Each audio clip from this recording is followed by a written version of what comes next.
अच्छा, मैं सारे प्रोसेस को जो है स्टेप बाय स्टेप लेके चलूँगी। इस वाली स्टोरी के अंदर मैं बताने लगी हूँ कि आपको क्या साइन एंड सिम्टम हो सकते हैं जिससे आपको पता चल सकता है कि आपको पीसीओएस है। अब उसके अंदर वेट गेन, एक्नी हो सकती है, बहुत ज़्यादा हार्मोनल एक्नी जो होती है, फेशियल हेयर्स हो सकते हैं, मुंह के ऊपर मर्दों के जैसे बाल हो सकते हैं, मर्दों के जैसे गंजपन जिसको कहते हैं male pattern baldness, insulin resistance की वजह से गर्दन के ऊपर काली धारियाँ, मतलब आप कितने भी स्क्रबिंग करो, कितने भी सनब्लॉक लगाओ, वो ब्लैक मार्क्स नहीं खत्म होते हैं। वेट गेन स्पेशली बेली के एरिया में, इरेगुलर साइकिल हो सकते हैं, 2-2 3-3 महीने पीरियड्स नहीं आ रहे होते, ये बहुत ही स्कैंटी पीरियड्स होते हैं।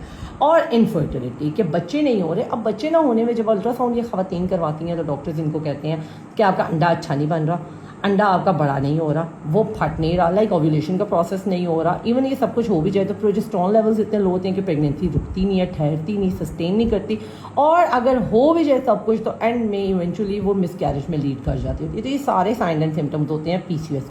अब मैं यहाँ पे ना सारे अपने टेस्ट मेंशन कर रही हूँ कि आप ये वाले टेस्ट करवा सकते हैं जिसमें ब्लड टेस्ट भी है और अल्ट्रासाउंड्स भी हैं। मैं सारे टेस्ट के नाम बता दूंगी, कौन से आपने पीरियड के कौन से डे पे करवाने हैं। उसके अलावा आप अल्ट्रासाउंड करवा सकते हैं पीरियड के 12 to 13 डे के ऊपर, जिनका 30 डे का साइकिल होता है। उससे आपको पता लगेगा कि अंडे की एग की क्वालिटी कैसी है, ठीक है, एग का साइज़ कैसे, क्या आपका एग एक बड़ा हो रहा है या छोटे छोटे से एग्स पड़े हुए हैं, फॉलिकल्स पड़े हुए हैं, जो कि पीसीओएस होता है। जो बड़ा नहीं हो रहा, मैच्योर नहीं हो रहा, रप्चर नहीं हो रहा, तो उससे प्रेगनेंसी नहीं हो रही। 12-13 डे पे एक अल्ट्रासाउंड करवा लें, एक करवा लें 18-19 डे पे, कि अगर आपका एग बड़ा हो गया था 13 डे वाले स्कैन पे, तो 19 डे पे जाके चेक करवाएं क्या वो बड़ा वाला एग फटा भी है, क्या उससे ओव्यूलेशन भी हुई है। तो अगर हो गई है देन इट मीन्स कि आपकी एग की क्वालिटी अच्छी है। और साथ में हार्मोन बैलेंस, आपने हार्मोन्स के टेस्ट करवा सकते हैं, लेकिन मोस्टली जो पीसीओएस वाले पेशेंट्स होते हैं उनको नहीं होती, वो ना एग रप्चर होता है, ना ओव्यूलेशन का प्रोसेस होता है, ना प्रेगनेंसी सस्टेन करती है।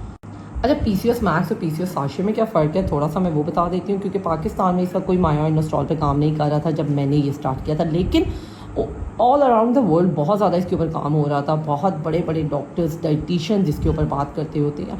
तो आप लोग कहीं पे भी अगर सर्च करें, पढ़ें, अपने डॉक्टर से पूछें तो आपको पता चलेगा जो सबसे अच्छी टाइप होती है ना मायो डी का आयनोस्टॉल की, वो 40:1। This is the best type, सबसे ज़्यादा यूजफुल और effective.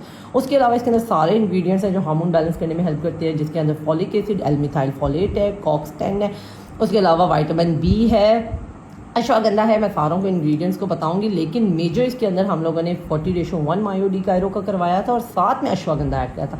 Ashwagandha is a relaxant, specially जो फीमेल्स इनफर्टिलिटी फेस कर रही हैं, उनका कॉर्टिसोल स्ट्रेस हार्मोन इतना ज़्यादा हो जाता है कि ना नींद आती है, हर वक्त एंजाइटी रहती है, टेंशन रहती है, सो नहीं सक रही हैं, इंसोम्निया। तो उन लोगों के लिए ये PCOS max is way better than PCOS हाशे।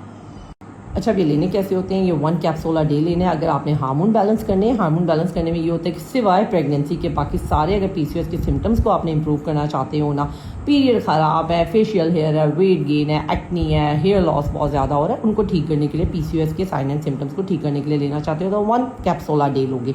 कभी भी ले लो, पानी के साथ ले लो, सुबह नाश्ते के बाद ले लें जब मर्जी। और अगर कंसीव करने के लिए लेना चाहते हैं तो 2 कैप्सूल्स आ डे लेंगे, एक सुबह नाश्ते के बाद और एक रात को खाने के बाद। और 3 महीने का कम से कम कोर्स करके उसके बाद आपने जो है अपने डॉक्टर से एक अच्छा अल्ट्रासाउंड करवा के बेशक मुझे रिपोर्ट शेयर कर दें, बेशक अपने डॉक्टर के साथ डिस्कस कर लें कि भाई मैं ये ले रही हूँ, मायो इनोस्टॉल इस फॉर्म में ले रही हूँ, तो कितनी मुझे इंप्रूवमेंट आई है। ओके जी, tata, bye bye, thank you.